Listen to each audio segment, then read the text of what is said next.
اعوذ باللہ من الشیطان الرجیم بسم اللہ الرحمن الرحیم الحمد للہ رب العالمین وصلی اللہ علی محمد وآلہ الطاہرین اللہم صلی علی محمد وآل محمد وعجل فرجہ۔ ہماری گفتگو کتاب کلام اسلامی میں بات کہاں تک پہنچی تھی کہ تحقیق اور تعلیم میں تین روشیں استعمال ہوتی ہیں۔ جب آپ کوئی علم سیکھیں گے تو اس میں تین روشیں ہیں، یا تو آپ تجربے ہوتا ہے، اس میں تجربی کہلاتا ہے، روش تجربی، یا روش نقلی ہوتی ہے جو تاریخ ان چیزوں سے ریلیٹڈ ہوتا ہے، جس میں لکھت روپ میں ثبوت دیا جاتا ہے، جیسے آیات و روایات سے، جیسے کلام میں ہم آیات و روایات، یا روش ہماری عقلی ہوتی ہے۔ ٹھیک ہے، یہ بات یہاں بتائی تھی کہ کلام میں کون سی روش استعمال ہوتی ہے، نقلی اور عقلی۔ البتہ آخر میں ایک پوائنٹ بتایا تھا، نقلی بھی استعمال ہوتی ہے لیکن پہلے وہ عقل کے ذریعے سے ثابت ہوئی ہو، اس کا کیا کہتے ہیں حجت ہونا عقلاً ثابت ہو چکا ہو، پھر اس کے بعد بات یہاں پہنچی تھی البتہ ان نقطہ نہ باید فراموش کر، البتہ یہ نقطہ نہیں بھولنا چاہیے کہ علم کلام کے جو مسائل ہیں، بحثیں ہیں، وہ تین حصوں میں تقسیم ہوتی ہیں۔ پہلی، طبیعت بخشیت مسائل کلامی بگونی است، علم کلام کے مسائل کی کچھ پارٹس کا نیچر ایسا ہے کہ ہم با دلیل عقل و ہم با دلیل استناد میں نقل، یعنی قرآن و سنت سے قابل اس بات ہے۔ علم کلام کے بہت سے مسائل ایسے ہیں کہ جو عقلی دلیل سے بھی ثابت کیے جا سکتے ہیں، اور نقلیات سے بھی۔ سکینہ آ گئی تو وعلیکم السلام۔ تو علم کلام کے جو مسائل ہیں وہ تین طرح کے ہیں۔ کچھ مسائل علم کلام کے وہ ہیں، وہ اس طریقے کے ہیں کہ جو عقلی دلیل سے بھی ثابت کیے جا سکتے ہیں اور قرآن و سنت یعنی نقل سے بھی ثابت کیے جا سکتے ہیں۔ ان مسائل سہم عمدہی از مباحث کلامیہ بخود اختصاص میں دہان، یہ وہ مسائل ہے کہ جو خاص حصہ ہے ان کا علم کلام میں، علم کلام میں ان کا ایک خاص حصہ ہے۔ ایسی بہت سی باتیں ہیں علم کلام کے مسائل ہیں کہ جو عقل اور نقل دونوں سے قابل اس بات ہیں۔ ٹھیک ہے، برائے نمونے مثال کے طور پر در بحث از اوصاف الہی، اللہ کے جو اوصاف ہیں بجز صفت صدق کو چھوڑ کر باقی جتنے خدا کے صفات ہیں وہ عقل سے بھی ثابت کر سکتے ہیں، آپ نقل سے بھی ثابت کر سکتے ہیں۔ اور آپ جانتے ہیں اوصاف الہی کتنے ہیں، نامحدود ہیں اللہ کی صفات۔ تو صدق کو چھوڑ کر، صدق تو آپ کو عقل سے ہی ثابت کرنا پڑے گا، باقی سارے صفات آپ قرآن سے بھی پیش کر سکتے ہیں اور روایات سے بھی اور عقل سے بھی۔ کچھ مسائل ایسے ہو گئے علم کلام کے کہ جو عقل اور نقل دونوں سے قابل اس بات ہیں۔ دربارہ برخی مسائل کلامی مسائل علم کلام کے کچھ مسائل کے بارے میں تنہا استفادہ از روش عقل مجاز، فقط آپ اس میں روش عقل جائز ہے، اس میں مسائل کلامی کے کچھ حصوں کے بارے میں، کچھ مسائل کلامی کے بارے میں فقط عقل کی روش جائز ہے، فقط عقل استعمال ہوگی اس میں۔ تو ابھی جو پہلے والی بتائی تین حصے میں سے علم کلام کے جو مسائل ہیں، جو ابھی الف والے بتائے، وہ کون سے مسائل ہیں؟ وہ مسائل جو عقل سے بھی ثابت کر سکتے ہیں اور نقل سے بھی۔ لیکن یہ جو دوسرے والے ہیں کون سے ہیں؟ ان میں فقط عقل سے، جیسے خدا کے وجود کو، خدا کا وجود جو کہ علم فلسفہ میں بھی ثابت کیا جاتا ہے، تو خدا کے وجود کو آپ ثابت کریں گے، آپ قرآن سے لا کے دکھائیں گے سامنے والے کو خدا موجود ہے؟ نہیں، عقل سے ہی بتانا پڑے گا آپ کو، کیونکہ جو خدا کے وجود کو مانتا ہے وہ قرآن کو بھی مانتا ہی ہوگا۔ تو جو خدا کے وجود کو نہیں مانتا وہ قرآن کو کیسے مان لے گا؟ لہٰذا اس کے لیے تو ہم عقل سے ہی ثابت کریں گے نا، قرآن کو تو وہ مانتا نہیں۔ سکینہ، قرآن کو تو وہ مانتا ہی نہیں، جب وہ خدا کو نہیں مانتا تو قرآن اور روایات کو کیسے مانے گا؟ تو نقل سے تو آپ اس کو ثابت نہیں کریں گے، خدا کے وجود کو کیسے ثابت کریں گے؟ عقل سے۔ تو کچھ مسائل ایسے ہیں کہ جو فقط عقل سے قابل استدلال ہیں، قابل اس بات ہیں، یا جیسے پیغمبر صلی اللہ علیہ وسلم کی نبوت کو ثابت آپ عقل سے کر سکتے ہیں، آپ قرآن اور روایات سے نہیں۔ اس گروہ میں یہ والے مسائل آتے ہیں، کون سے؟ خدا کے وجود کا اس بات اور پیغمبر کی نبوت۔ جیم، پارعی از مسائل کلامی نیز بگونه‌ای است. پارے یعنی کچھ، وہی برخی. مسائل کلامی کے کچھ حصہ جو ہے وہ اس طریقے سے ہیں، بگونه‌ای است اس طریقے سے ہیں کہ در مورد آن جن کے بارے میں روش عقلی کارائی نہ دارد، کہ جن میں روش عقلی کا کوئی استعمال نہیں ہے، عقل کا کوئی استعمال نہیں ہے. تنہا میتوان پر دلیل نقلی اتکا کر، فقط دلیل نقلی پہ آپ بھروسہ کر سکتے ہیں، تکیہ نقل سے ہی ثابت کرنا پڑے گا آپ کو. نمونہ روشن نے ان مورد، اس مورد کا جو واضح نمونہ اور مثال ہے وہ کیا ہے؟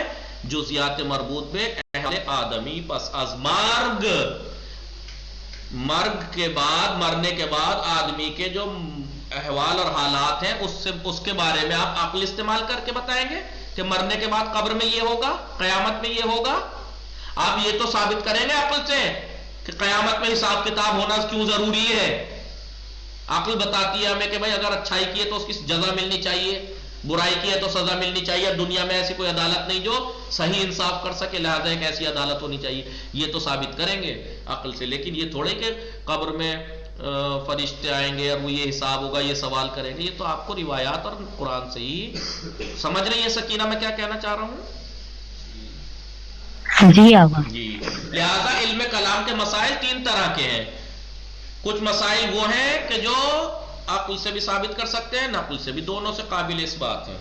کچھ مسائل اور بحثیں ایسی ہیں جو فقط عقل سے ثابت کر سکتے ہیں، اور کچھ ایسے ہیں جو فقط نقل سے. وہاں عقل کا اب بتائیے، قیامت آپ نے دیکھی ہے؟ قبر میں کیا ہوگا آپ نے دیکھا ہے؟ کسی نے دیکھا ہے؟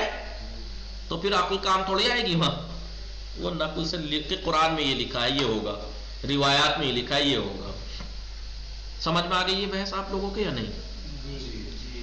ابھی کہہ رہے ہیں نام گزاری ہے علم کلام. علم کلام رکھا گیا، اس کا نام کیوں رکھا؟ اس کا نام علم کلام کا نام کلام، کچھ اور نام رکھتے تھے، کلام کیوں کہا گیا؟ بھائی علم کلام کا نام کسی وجہ سے ہی تو رکھا ہوگا کلام. یہ وجہ کیا ہے؟ از جملے پرسش ہے اولیہ ای کے برائے فراگیران علم کلام مطرح می شود. وہ پرسش ہے اولیہ یعنی ابتدائی سوالات برائے فراگیران علم کلام. فراگیر سیکھنے والے، متعلم، طالب علم.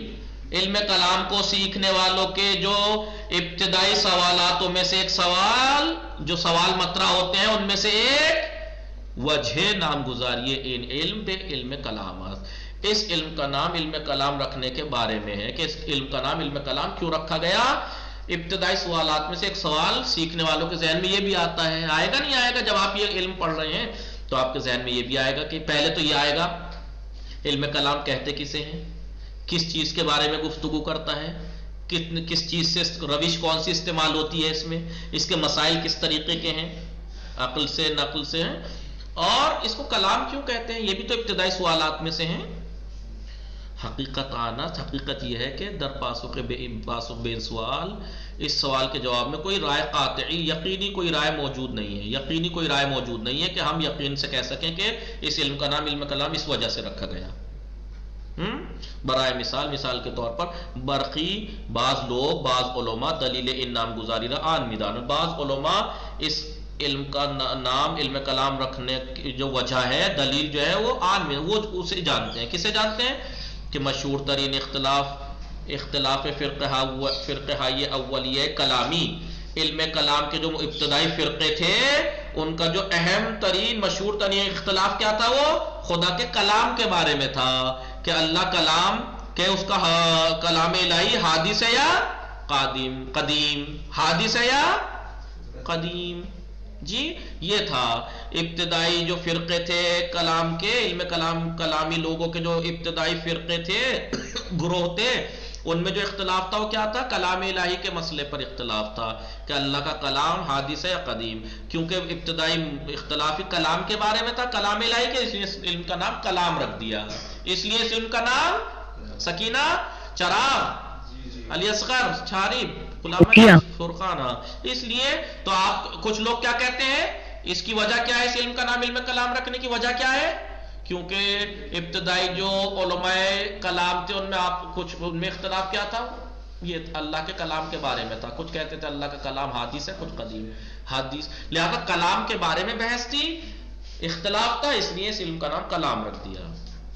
ایک احتمال تو یہ ہے کہ ہو سکتا ہے اس وجہ سے اس علم کا نام کلام رکھا ہو، کیونکہ کلام الہی کے بارے میں بحث تھی، اختلاف تھا۔ احتمال دیگرانہ، دوسرا احتمال یہ ہے کہ یہ علم بدلیل آن کے در متکلم قوہ تکلم و سخنوری دا در مسائل دینی تقویت می کند۔ دوسری وجہ یہ ہو سکتی ہے، اس کو علم کلام کیوں کہتے ہیں؟ کیونکہ علم کلام، جو علم کلام سیکھ لیتا ہے اس کے اندر بولنے کی اور بولنے کی قوت پیدا کر دیتا ہے، دینی مسائل کے بارے میں بولنے کی۔ آپ دیکھیں علم کلام پڑھنے کے بعد کیسے بولتے ہیں؟ خدا واحد ہے، دو نہیں ہو سکتے، کیوں نہیں ہو سکتے؟ ساری دلیلیں آپ کے پاس آئیں گی، آپ بولنے کا ملکہ آ جاتا ہے انسان کے اندر؟ نہیں۔ نبوت، معصوم ہونا کیوں ضروری ہے؟ عصمت کیوں ضروری ہے؟